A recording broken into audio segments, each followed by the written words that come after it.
El enunciado que tenemos que hacer es este de aquí.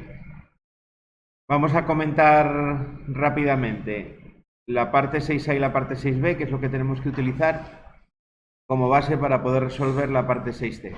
Al final va a ser hacer lo mismo, pero con 3 relés. Bueno, la 6A, el primer circuito que nos plantea. Venga, me vais diciendo vosotros, que esto ya lo sabemos. Este pulsador de aquí, ¿qué función tiene en el circuito? ¿Para qué está puesto ahí el S2? ¿Qué es lo que hace? Paro, ¿no? Este sería el paro del circuito. Es paro porque utilizamos un contacto cerrado que me va a cortar la corriente y además está en uno de los tramos donde pasa toda la corriente del circuito. Toda la corriente que absorbe ese circuito para por ahí, pasa por ese punto. Por lo tanto, esto sería un paro que llamamos general, ¿no? Me lo para todo. Venga, más cosas que tenemos por ahí. ¿Este pulsador qué función tiene? ¿Ese cuál es? La realimentación.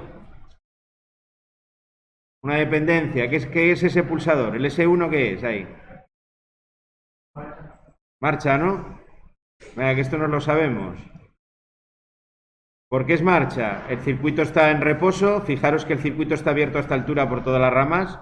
Todos esos contactos están abiertos, con lo cual la corriente no puede pasar a los relés. En el momento en el que yo cierro este contacto, en el momento en el que cierro aquí, la corriente pasa al primer relé. Estoy energizando el K1A. ¿Vale? Esa es la función de marcha. Marcha es el pulsador que cierra el circuito para poder activar las cargas que yo tenga aguas abajo.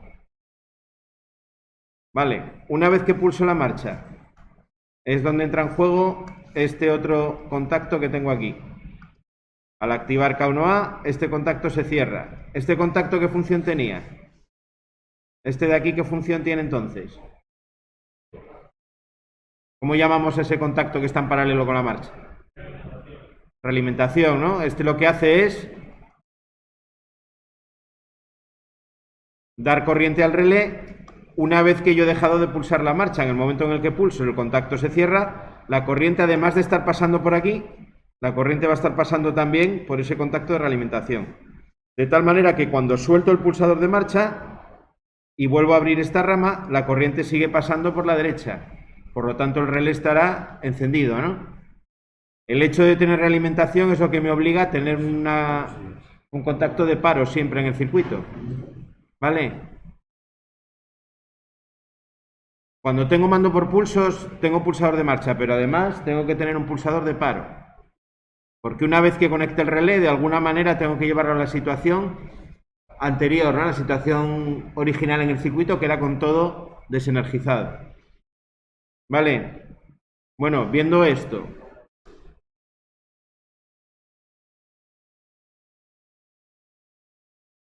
Decidme vosotros nuevamente, entonces este contacto ¿qué será? ¿Qué función tiene?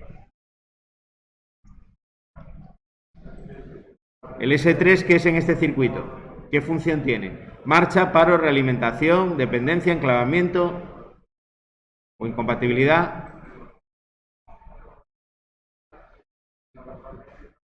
Este está haciendo exactamente lo mismo que S1, ¿no? Lo que pasa es que S3 lo hace con K2A, mientras que S1 lo está haciendo con K1A. S1 es la marcha de K1A y S3 es la marcha de K2A.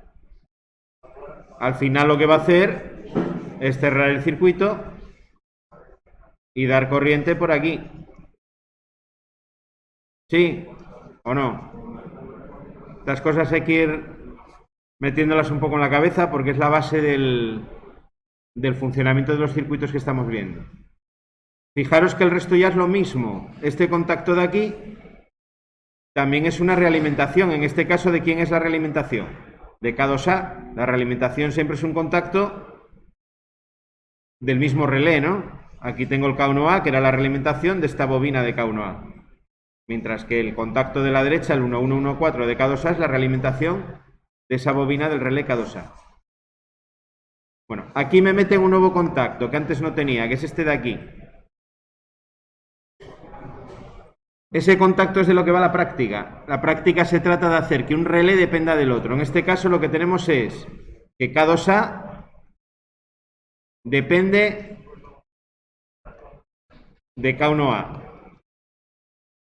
¿Y cómo hago que K2A dependa de K1A? Poniendo este contacto aquí. Fijaros que ese contacto pertenece a K1A. Le estoy poniendo un contacto abierto de K1A en serie con K2A. De tal manera que hasta que este contacto no se cierre, K2A nunca va a poder funcionar. El circuito está permanentemente abierto hasta que funcione el primero. Esa es la función de dependencia. Estoy encadenando el funcionamiento de K2A a K1A. Vale, fijaros que además está en un tramo donde pasa toda la corriente del relé, por lo tanto la dependencia en este caso es total. Toda la corriente que absorbe este relé, el K2A, tiene que pasar necesariamente por este tramo de aquí. No tiene ninguna alternativa. ¿Vale? Por lo tanto la dependencia es total. La dependencia en este caso es total, a la conexión y a la desconexión. Es decir, K2A no puede conectar si no está previamente K1A, y si separa K1A, K2A separa también. Bueno, la cuestión del paro en este primer montaje todavía no tiene mucho sentido porque el paro decíamos que era general. El paro me para todo incondicionalmente. Vamos a ver en el siguiente. En el siguiente ya me pone paros separados. Es lo mismo, pero lo que me añade es una señalización de cada uno de los dos de funcionamiento y dos paros separados. Ahora, respecto al anterior, lo que tendría este sería el paro de K1A y este pulsador sería el paro de K2A. Ya no hablamos de paros generales, sino de paros individuales, ¿no? ¿Cómo funciona este circuito respecto al anterior? Pues funciona exactamente igual, salvo por una diferencia, que es que puedo parar K2A individualmente. Al tener un paro individual, yo puedo parar K2A. De todas maneras, como tengo una dependencia total que me da este contacto, si yo paro K1A, K2A se para también. Este montaje ya lo hicisteis muchos y ya lo visteis que pasaba exactamente eso en el circuito, ¿no? Tengo que prender primero el 1 o tengo que activar primero el 1 para que se active el 2, y en el momento en el que desactivo el 1, el 2 se desactiva también. En el momento que uno se apaga, este contacto se abre y me apaga K2A. Y K2A lo puedo parar también con el 1 funcionando mediante el pulsador S4. En este circuito ayer surgió una pregunta de un compañero, que era una pregunta interesante. Fijaros un momento en las bornas. Esto lo comentamos, pero es otra de esas cosas que tenemos que tener siempre presente. Borna 1, borna 2, borna 3. Y a ver si lo vemos. La borna 5 que está aquí. Es esta que está aquí abajo en la esquina. Vale. Vamos a reducir la escala un poco. Y esta es la borna 5. Esas bornas son correlativas porque van a un mismo punto de instalación. Es decir, yo voy a tener una manguera que me va a llegar al bornero. Ahí tendré esas bornas, la 1, la 2, la 3, la 4 y la 5. Llegará una manguera al cuadro y esa manguera irá conectada a esas bornas, ¿no? Como esa manguera me va a un determinado sitio, vamos a poner una tapa del cuadro o un punto donde están esos pulsadores de mando y la lámpara de señalización, todas están juntas en el bornero para poder cablearlo fácilmente con la manguera. No tendría sentido que me hiciese cablear aquí, no sé, una borna 10 y tuviese que pelar un cable de la manguera hasta ahí, ¿vale? Y se cruzase a lo mejor con otros cables de otra manguera que pasan por el medio. Eso, desde un punto de vista de instalación, pues no tiene lógica ninguna. Fijaros en el detalle, lo mismo pasa con el otro puesto de mando o el otro punto de control. El 6, la 7, la 8, bueno, me había saltado antes la 4, la 9 y la 10. Y en el otro puesto de mando estaba también la 4, ¿vale? Que estaba ahí. Bueno, esos detalles hay que fijarse también, hay que empezar a fijarse a la hora de cablear, en por qué enumeramos las bornas en ese orden y demás, ¿vale? Aquí, completando un poco el esquema, pues a continuación tendríamos lo mismo, ¿no? La borna 6, la 7, la 8, la 9 y la 10. Y aquí iría pues otra manguera, aquí iría a otro sitio, ¿no? Con sus cables a todas esas bornas. Tendría aquí dos de ellas que serían de neutro, que estas son las que luego, para poder pasar el potencial, lo que hago en el bornero es puentearlas por arriba, ¿no? Esas de ahí. En un bornero un poquito más grande o con bornas diferentes a las que tenéis, pues se puede poner por el frontal del bornero un puente. Ya vimos alguno ahí en el taller conectando las dos bornas, ¿no? Si no, pues lo hacemos con un cable por la parte de arriba. Sin más. Bueno, este era el segundo. Mando individual de cada uno de los dos relés. Sigue siendo dependiente de manera total. ¿Vale? La parte B de la práctica. El circuito es muy similar a la segunda parte de la A, salvo por esta parte de aquí. Aquí fijaros que en el anterior esta conexión de la realimentación iba hacia aquí, justo debajo del pulsador de marcha, pero ahora esa conexión la bajamos un poco más. Es decir, el K1A solamente lo estoy poniendo en serie con la marcha. Es decir, la realimentación es ajena o pasa aguas abajo de ese contacto. ¿En qué modifica esto el funcionamiento? Lo modifica en lo que pasa cuando desconecto el 1. El 2 no se me va a desconectar en este caso. No se me va a desconectar porque el 2 es capaz de darse realimentación a sí mismo, una vez conectado, a través de esta rama. Vale, da igual ya que yo desconecte el 1, el 2 sigue dándose corriente. Estoy consiguiendo una realimentación completamente independiente del K1A. Vale, esa es la diferencia entre este segundo y el primero. En este circuito diríamos que K2A depende de K1A solamente a la conexión. Solo a la conexión.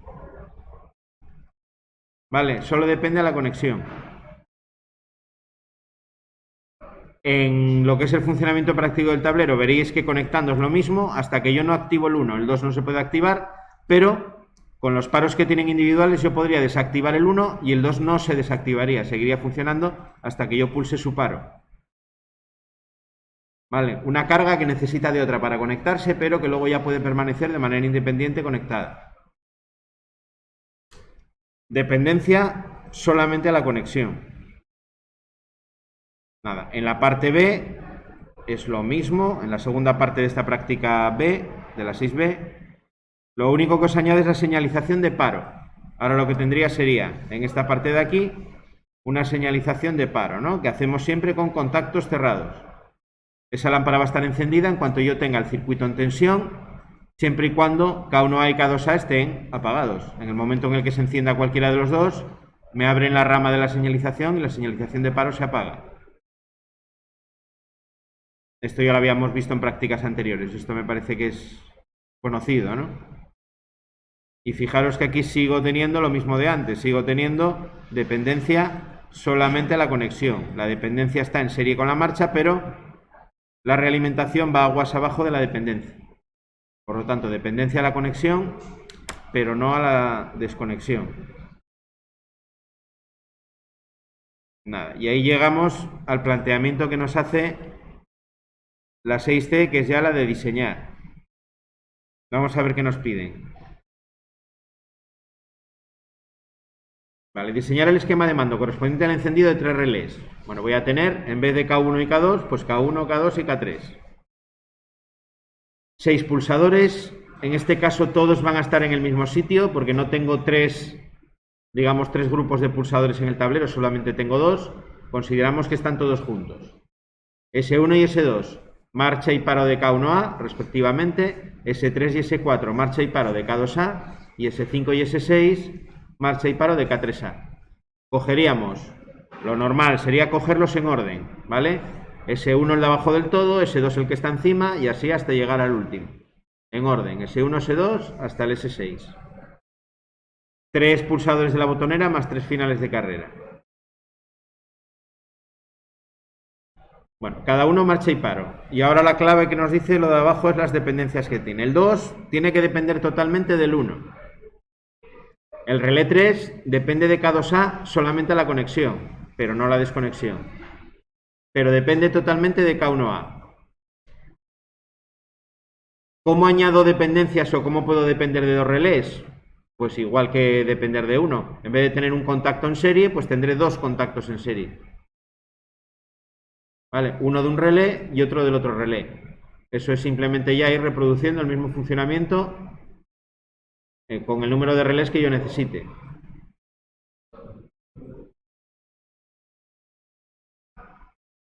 Pues eso es lo que se está pidiendo. Cosas a recordar de los esquemas. Las cargas siempre en la parte de abajo, ¿vale? Las tendré todas a la misma altura, siempre, todas a la misma altura. Como siempre el neutro les tiene que llegar directamente, bueno, las cosas que vimos de siempre, ¿no?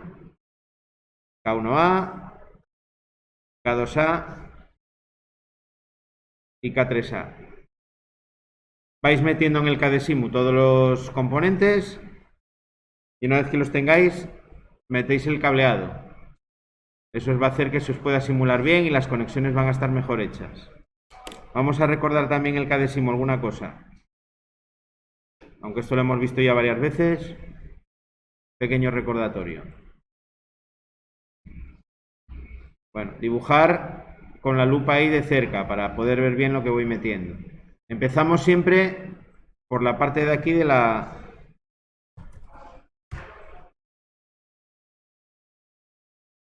alimentación. ¿Vale? En la izquierda del todo, donde pone alimentaciones, como estamos haciendo solamente el circuito de mando de momento, meto esas dos bornas que ponen L y N, ¿no? Pincho, le doy dos veces encima y me sale la pantalla para poder poner la marca. Recordar que lo mejor es ir poniendo la marca cuando meto cada componente. Los voy marcando todos en orden y no me dejo ninguno sin meter. Siempre la rutina tiene que ser meter el componente y marcarlo. Después, en orden vendría la protección, ¿no? En el tercero de los iconos, el que pone automáticos disyuntores, ahí tenéis el de un P más N, que es el que solemos utilizar. Le dejáis un espacio de un hueco, dos huecos, para poder poner el cableado. Si los junto así de esa manera, ya sabéis que no se van a conectar, no voy a tener conexión en el circuito. Pincho nuevamente y le pongo la numeración. Las bornas las tenéis aquí en el del final, en el que pone cables y conexiones. Utilizamos siempre el que pone borne redondo. Meteréis aquí, si es que salimos a un primer pulsador. Pincho encima, el bornero sería el mismo para todos, sería el bornero X1. Y en este caso la conexión que sería la primera, la 1. Y marco el tick para poder visualizar. ¿Vale? Bueno, esto no vamos a hacerlo entero porque ya sabéis vosotros cómo va el KDesimu. Lo único, por si no os acordáis, para cambiar el formato de la hoja y para imprimir, vamos a ver cómo se hacía. Bueno, aquí tengo una hoja horizontal. Yo puedo ir a archivo configuración en la parte de la izquierda y aquí me va a dejar cambiar el formato. Puedo ir a un formato más grande cuando tenga un esquema con fuerza y demás. Puedo irme a un formato, por ejemplo, vertical. Igual para este circuito, bueno, como hay tres, igual en horizontal os queda mejor. Pero si fuese el caso, yo podría ponerlo aquí en vertical. ¿Vale? Si pongo en vertical, fijaros que automáticamente él me ha cambiado ya a una hoja de tipo vertical. Bueno, más cosas de la configuración a la hora de imprimir, porque al final lo que nos interesa es tener un PDF que yo pueda imprimir ahí en la impresora y que podáis trabajar con él en el taller. Archivo configuración y lo que teníamos que hacer aquí era un par de ajustes. Poner en escala un 2 y luego aquí, pues 5 y 5, por ejemplo, en el desplazamiento de X6. Desplazamiento de X6 lo que hace es centrarme el cajetín un poco mejor en la hoja, ¿vale? Para que me quede el margen de encuadernación y demás. Y la escala, pues para llenar la hoja entera, porque por defecto ya visteis que nos la imprimía pequeñita en una esquina. Le damos a OK, haríamos siempre antes la vista preliminar en archivo, presentación preliminar, y aquí nos pone más o menos cómo quedaría, ¿vale? Es eso más o menos como me queda. El desplazamiento de la I en la hoja vertical, pues casi podía haberlo omitido y me quedaba un poco más centrado. Cuando la tenéis en horizontal, con 5,5 os queda bien. ¿Vale? Y ahora y aquí ya le podría dar imprimir. Iría a la impresora de PDFs que tenga instalada. En vuestro caso me parece que es PDF Creator. Yo aquí tengo una que se llama Microsoft Print to PDF, pero bueno, es lo mismo. Vais a tener una todos ahí para poder imprimir. Le dais a imprimir y ya os va a salir la típica ventana pues para decirle dónde queréis guardar el archivo y demás. Luego ese es el archivo que tenéis que subir a la práctica. Otra cosa que debéis de hacer también, lo último ya y os dejo que os pongáis a trabajar. Editar cajetín, meter ahí el nombre de la práctica y vuestro nombre. Le doy a cajetín. Bueno, en entidad podríamos poner Fundación Masabeu. En el título podéis poner práctica 6. Bueno, en este caso es la 6C, ¿no? El esquema. Práctica 6C. Y al menos, pues en dibujado, poner ahí vuestras iniciales. ¿Vale? Las mismas que van a aparecer en el nombre de archivo. Y la fecha, pues hoy estamos a 13. Vale, le daríamos a OK. Y ya nos debería de salir abajo en el cajetín. Fijaros que sale ahí los datos que hemos metido, ¿no? Pues nada, eso es lo que tenemos para hoy. Vamos al Classroom. Tenemos ahí ya en el último tema la práctica 6. Tenéis la ficha que os la di el otro día. Si no la tenéis en PDF ahí en la tarea. Y nada, se trata de hacer ese esquema de la 6C con bornas y todo, claro, para poder montarlo luego en el taller. Venga, dudas, preguntas. Uno ya veo que está a la tarea. Bueno, vais preguntando, a medida que vayan surgiendo, preguntáis.